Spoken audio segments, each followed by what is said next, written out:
Hello. In this video, I want to talk to you about layers in painting applications. But I'm not just going to talk about it. I will mostly demo a lot of things using this painting app called Krita. It is a free painting application that you can download as well, and you should probably do so. I've opened up a brand new project, or how Krita calls it, a document. As you can see, I have this left view of the canvas. This white area is the canvas. I can zoom in and out with the mouse wheel. And on the right, we have these layers, these two. It's the background layer and the paint layer. I can add even more layers by hitting this plus sign. But we are okay with just these two for now. Let me draw something real quick so you can understand layers better. Let's say I draw these two blue circles. Here's a preview of what I've drawn. And as you can see, this layer contains these two blue circles that I've painted on the left. If I hit this plus sign again, I can create a new layer that has nothing in it. Now I choose a different color, maybe green, and I do this. Another two circles. The green circles and the blue circles each are separated in two different layers, as you can see on the right-hand side. And you need to think of the layers like this. Each layer is its own separate painting. And on the left, what you see is all the layers that are on the right-hand side, but combined into one picture. All the layers are stacked on top of each other, and what you see on the left is the result of this stacking. This layer is below the layer with the green dots. Like this layer with the blue dots is below the layer with the green dots. I can move around our drawing, but it will always stay on top of the blue dots. There's a very important thing you need to understand, that you can move layers around. And when you do that, they're going to change their position. Like imagine you have a building with different floors. You're going to have a top floor, maybe the 11th floor, 10th floor, 9th floor, etc., etc. And the higher up you're going in the building, like if you're in the most top floor, it's going to be above all the floors below. So the same applies to layers. If a layer is on the top, it will be above all. If you go down these layers, you're going one floor lower each time. So that's a nice way to visualize it. If I go ahead and switch this back down again, like do this, I drag and drop, the blue is going to be below the green, and that all makes sense. There's another thing that I didn't tell you. It is really important which layer is being highlighted when you paint. If you click the layer with the green dots, for example, you're going to add more. If I do this now, this will be added to the paint layer too, the layer with the green dots. If I click this and paint on there, the layer is going to be updated. Like you always need to select which layer you want to work on, and then you paint. Another very important thing to know. Now we can demo this again. I can click this and put it on top again, change the positioning of the layers, and switch it back again, like this. You see? All the way that we expect it to behave, of course. Now, let me add a third layer to spice things up. And I can add another little drawing. Let me put this on top actually so I can just see what I'm doing.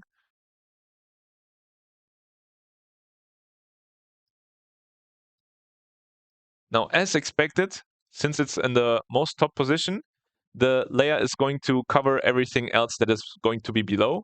Now I'm going to put the layer below the green. As expected, if I move it around, it's going to be below the green drawing. And if I move it also below the layer with the blue drawing, it's going to be below that as well.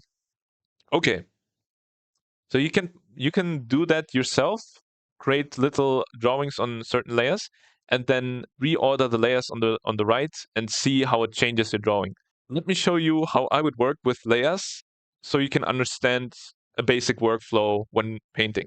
You could technically create a drawing like this. You go ahead, pick a color, and then you draw only the lines.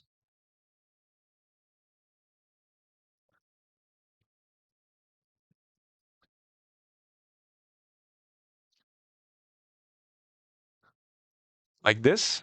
you could draw the lines, and then you could put something below it. Like I created a new layer, put it below the layer with the lines, and then I could go ahead and get me a color that I want to paint the, in this case, bird in. I'm gonna choose a purple, and I make sure that I select the correct layer. Don't forget this. And then I can go ahead and paint in the color that I want.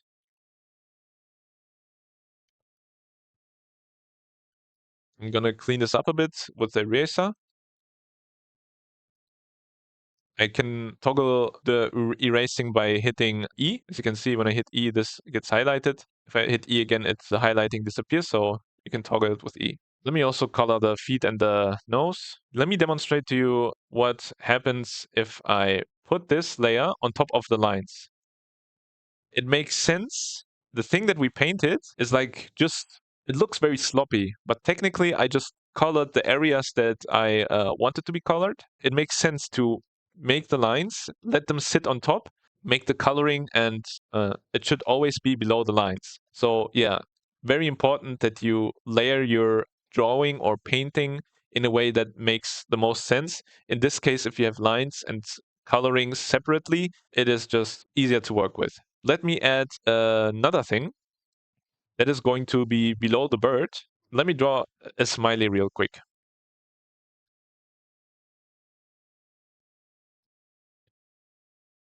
Like this. And we do the same technique where we take the smiley and put some coloring below the lines. Like this. And now if I get rid of the lines that I made, by clicking this eye icon, you can toggle the visibility of what you've drawn. You can hide something just by clicking the eye. And as you can see, the colors are below. If I switch the positioning of the layers, as expected, the paint is going to be above the lines. And that is something you probably don't want, but you need to understand this whole thing on the right hand side. When you see the layers, you need to develop this understanding. Let's say I selected this layer. If I now hit shift and click somewhere, it's going to select all the layers from the starting first selected layer to reach the one that was newly clicked. So you can like um, select multiple layers at once. And that is helpful when you want to move certain things. Let's say I want to move the smiley. I would have to select these two. And now I can move the smiley around. Here's the move tool. I know the shortcut, it's T in Krita for some reason. And now I can move around my smiley because I have both of these selected. Both of these layers together combined contain my whole drawing of the smiley. So now, as you might have expected, since the smiley drawing parts are below the bird and separate, it's separate layers, and these two layers are below the bird layers, the drawing is going to be below the bird, as you can see here. Now, if I move these layers between these two,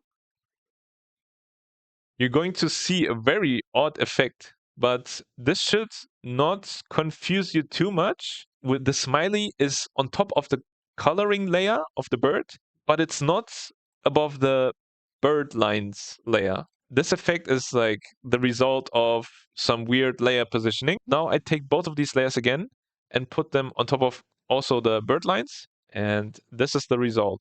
Our smiley is now on top of the bird.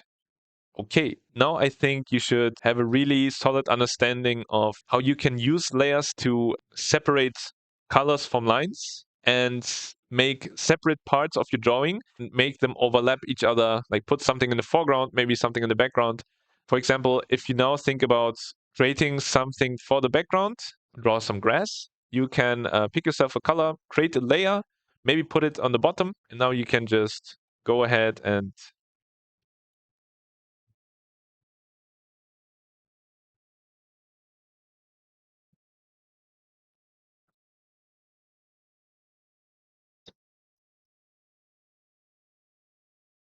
I'm not really putting much effort into this, but just so you can see, like, if you want to create something in the background, you can do so by creating a layer and putting it in the position where you see it fit.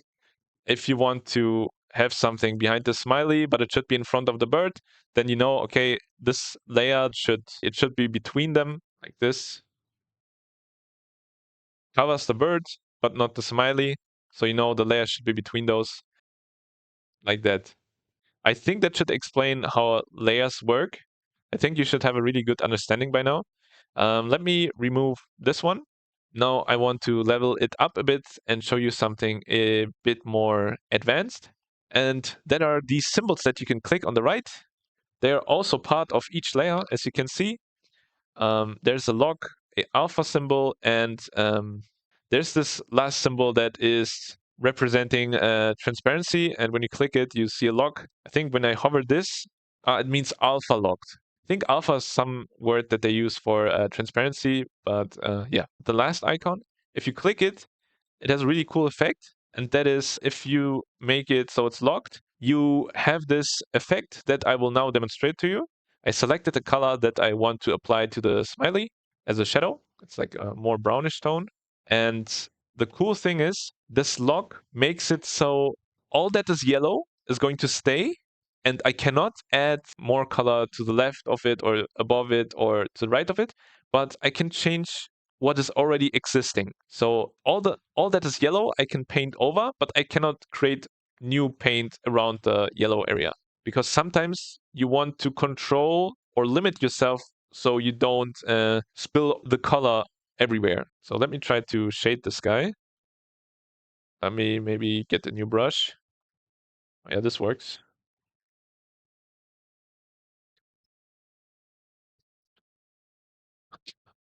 And maybe I want to make him even shinier. Let me take a different brush for this. Something that is soft like this.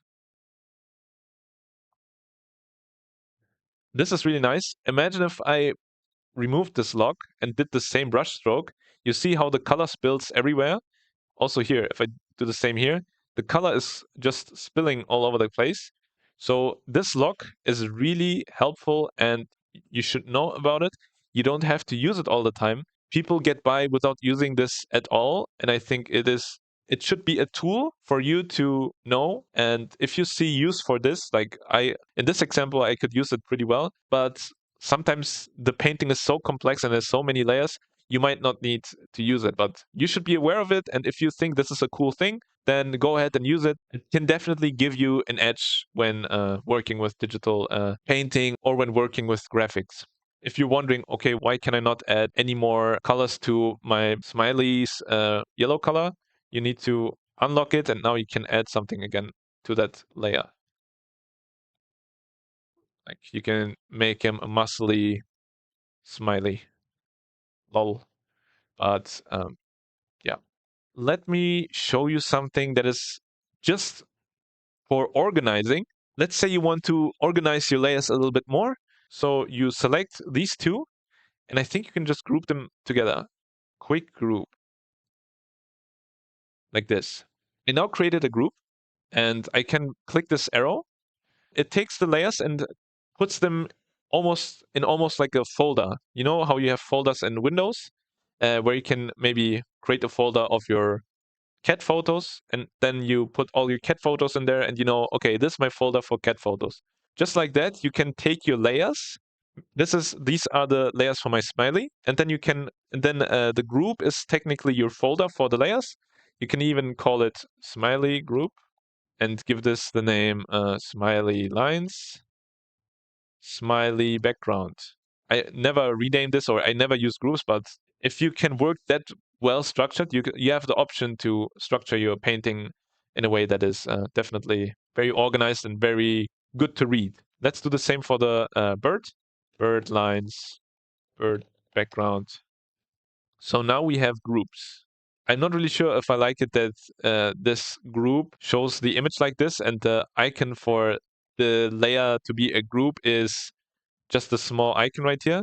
But if you think about layers looking more like this, I mean it makes kind of sense. But I think in Photoshop or in other painting applications, it looks better. But not that important.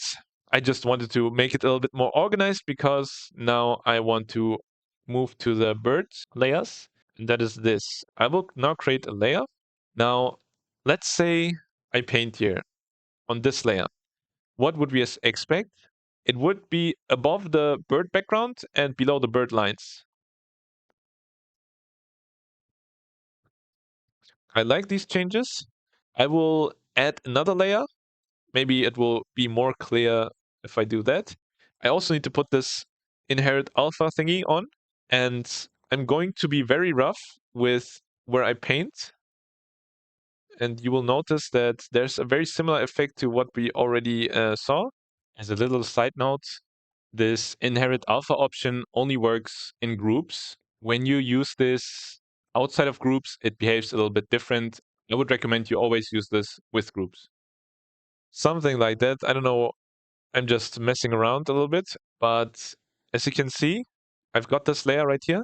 If I toggle this inherit alpha option off, if I click this, you can see how the color is spilling over again. With this, I restrict it again, but I'm not restricting it to a single layer. I'm not restricting it like before, where I click this lock in here. I'm restricting it to what exists below. And in this case, the only thing that exists below is this bird. So we limit we make the paint restricted to only this background bird thing. Now comes the section about selections. Here are the tools that you can select to make selections. You have different shapes. Let me select the rectangle one. This is what a selection looks like. And what it does is, when I paint on it, again, the theme of limiting yourself to paint in a certain area, like this theme repeats itself quite often because it's something pretty useful. In this case, we limit ourselves to draw in this rectangle here, like that. And this is what a selection does. A selection, when you make one, it limits you to paint only in the highlighted area. And the highlighted area is always marked with this dashed line here. When you make selections, you need to deselect your selection at some point. The easiest way to do this is by going to the menu up here, clicking this, and do the deselect. Now the selection is gone, and you're now again free to paint wherever you want. If you don't do this, you will not be able to paint anywhere else. So go to select and deselect. You can also do invert selection, which is also pretty cool. Then everything but the square is going to be selected. And then we can do this. We switch the selection to not select the square anymore, but everything else. So that's that. If I do select invert selection again, I now can again paint in the little square. Just a fun little demo about selections. I'm gonna delete all this again, make another selection. The use case for this is, you could say, quite obvious. You can limit yourself to certain areas, and I could not pull this thing right here off if I didn't know about selections. I think I could do this with masks. I won't get into masks in this video, maybe in another one. But as you can see, I limited myself to the circle and made this cool. It almost looks a little 3D and donut-y, interesting little thing. There's another really cool selection tool. It's a freehand selection. And with that, you could technically sketch something out like this. I used to draw these geometry thingies, like the spiky geometry stuff, like a thunder. And then I can color this. And the result is this cool spiky thing. That is a trick I've seen a designer do. And since then, I really liked using it. And that is only possible because of this freehand selection tool. This one could, I think this one, now that I think about it, if you need sharp edges, it makes sense to do it with this freehand tool because you really can draw a silhouette pretty well with this. If you use a brush for this, I don't think it makes a lot of sense because you will, let's say you use the brush for this. Let's say you did the silhouette. Let's say I tried to repeat the silhouette, something similar. like this. I mean, of course it works, and if I filled this out, this would happen. But the paint bucket thing doesn't work so well with this. Let's say, haven't even really thought about this, but I could shape an arm with this, like that, and then create a new layer, like that. We'll make a lock on that, and then do the shadows. But yeah, you get my point. It's easier to maybe block out certain shapes.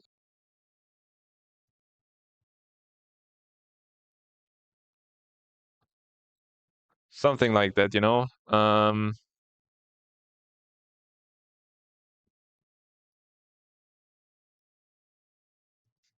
Little me character. But yeah, this transparency lock, I didn't even make use of it here. Maybe I could make it a little bit more egghead style. A little bit of a shadow.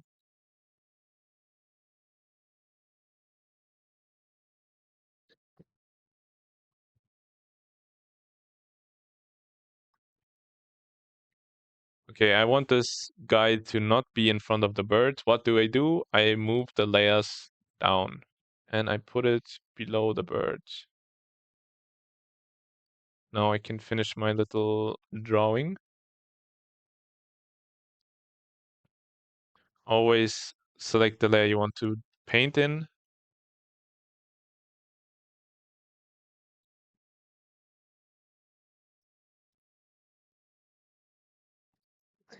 I actually like this workflow of cutting areas out and putting some in until you're satisfied, and then you can color it in. Okay, I think I'm fine with this. I can color it in. Now I do the lock again. I take the colors from here.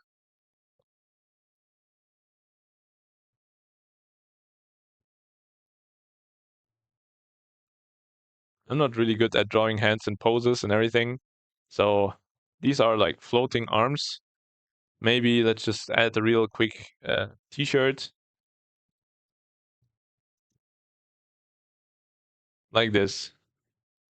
And then maybe even do some hair.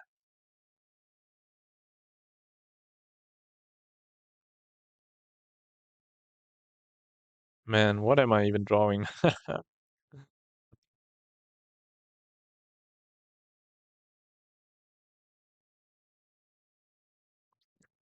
Some weird blue toothpaste hair I painted on this person. Now that he has blue hair, it's appropriate to make his eyebrows also a little bit blue. And his eyelashes as well. And blue mustache also. I think I'm done with this. I hope you learned something, and I hope you will have less friction in the future when it comes to working with layers. And that is all for today. Thanks for watching, and see you next time. Bye bye.